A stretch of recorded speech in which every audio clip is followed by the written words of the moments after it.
Hi everyone, welcome back. I had a question a couple of weeks ago. Someone asked me what my work weekly review process looked like. My immediate reaction was, well, I don't really have one. I don't really review things on a weekly basis. Usually my reviews are daily, so I don't need a weekly review. Now, I think that's changing, and that's mainly because of the project tracking that I want to implement. So I thought I would sit down today and think through what my weekly reviews should look like. So, in the spirit of all my other checklists that you've seen from me recently, where I'm just starting to work on it, this is handwritten and it may change. But I wanted to share with you what I'm thinking it's going to look like going forward. And again, I'll update you and let you know if anything has changed, because this will likely be typed or written in someplace inside my bullet journal. So right now what I'm looking at is checking for incomplete tasks, and then if there is anything, moving those to my work task list.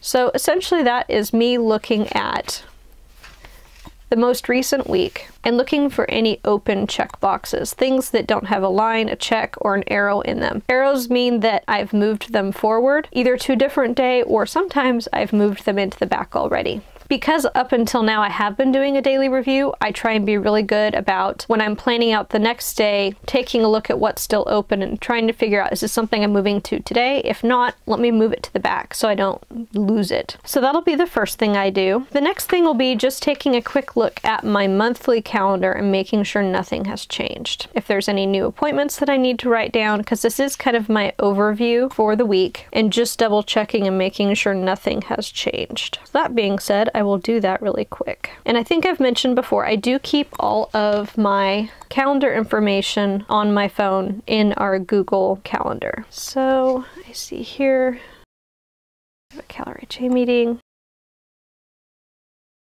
marketing task force meeting on the 9th.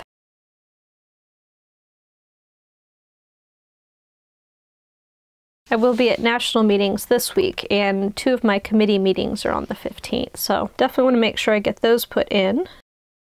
I'm pretty sure for now we're meeting every single week, so I'll go ahead and write these in.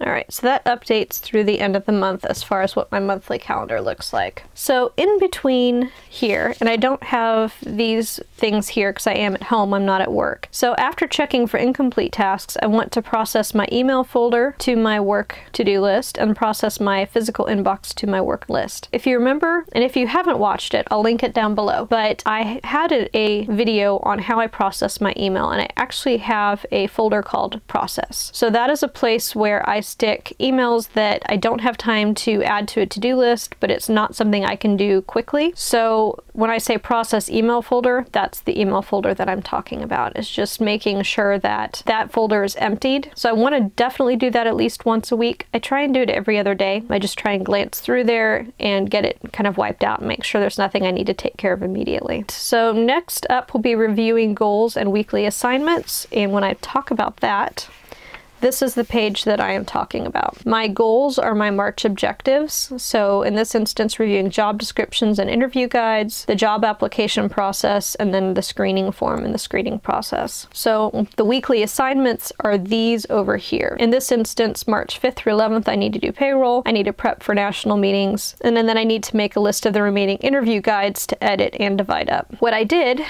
because I got really tired of trying to remember where I left off, I actually created this page here. So it looks a little bit like a habit tracker, but what it is it lets me know where I've left off in all of these interview guides. Not all of them have tests associated with them. That's mainly for our maintenance technicians, but all of the other jobs will have to have an evaluation form, a job description, interview questions, and a pay scale. So I can see where I have left off. So the pay scale is something I realized I needed to add fairly recently. Up until then, the leasing agent, community manager, and the senior maintenance tech positions were finished. The maintenance tech, I copied the senior maintenance tech information over, but I still need to revise too. So in that instance, I just wrote in pencil, revise. So I know that something exists, but that it needs to be updated.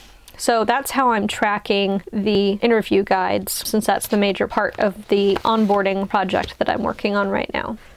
essentially I'm taking a look at this, making sure everything's up to date, that I don't need to add anything, maybe in light of what's going on my calendar. If something happens in a week that I hadn't planned on, all of a sudden I need to move stuff around. That way I can take a look at this and make sure that I don't need to change anything. So then next we'll be reviewing the projects for next actions. So if you've watched my video on how I'm going to be doing project planning, this will probably look familiar to you. So I'm going to be taking a look at my project tracking sheet and looking to see, do I have a next action for each of these? I'm going to compare it with the page and item number that it came from. So in this instance, I'll look at page 234, item number 59.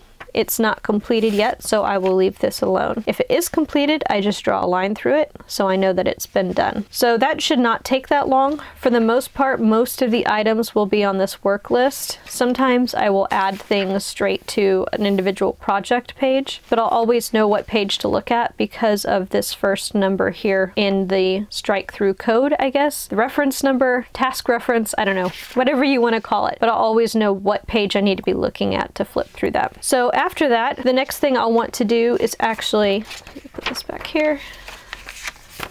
So the next thing that I'll want to do is actually look through all of my lists and make sure that there isn't something I've completed that I forgot to cross off, because that does happen. And to be honest, a lot of times the easier way to do that will be to double check these codes and see. So 233.27, that's been crossed off. 233.16 has been crossed off. I actually know I did something.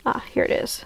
This is why whenever I write things down, I always need to make sure I reference it the first time, because I know I've seen it on here and I know I needed to cross it off when I flipped through, but I don't know where it went. Here it is.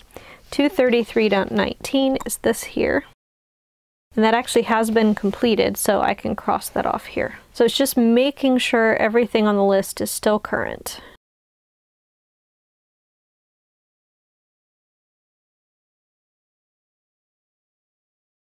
And the other thing I've discovered too is that if I am reviewing tasks and I have to stop and think about what I meant, because fix on-site property list could mean several different things, but on thinking on it in a few minutes, I meant the property list on onsite.com. So I made a few additional notes, so the next time I look at it, hopefully I won't have to stop and think about what it is. So it's fixing the onsite.com property list. We need to hide the old properties. All right, so that will be the last part, is just reviewing all of my lists and making sure they're current. So that's what my weekly review is looking like right now.